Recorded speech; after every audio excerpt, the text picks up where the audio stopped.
परिवर्तन शक्तीमध्ये आमच्या माता माऊल्या विनोद भाऊ आणि आमचे राजपूत साहेब सहभागी झालेले आहे। येणाऱ्या दिवसात या महाराष्ट्रामध्ये परिवर्तन आणायचं आहे।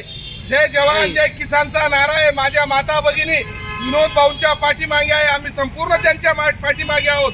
श्रीधर सेना असेल किंवा आमचे संपूर्ण आलेले माजी सैनिक असतील, मग खोटे साहेब असतील, आमचे अंकुशे साहेब असतील, या सर्वांच्या साक्षीने नाशिक विभाग अध्यक्ष प्रवीणजी ठोके राजपूत असतील, आमचा सर्वांचा एकच एल्गार की या महाराष्ट्रामध्ये परिवर्तन झालं पाहिजे। महाराष्ट्रामध्ये परिवर्तन झालं पाहिजे। बच्चू भाऊ आप आगे बढ़ो, हम तुम्हारे साथ हैं। राजू भाऊ आप आगे बढ़ो, हम तुम्हारे साथ हैं। अंकुश साहब आप आगे बढ़ो, हम तुम्हारे साथ हैं। महापरिवर्तन शक्ति तुम आगे बढ़ो, हम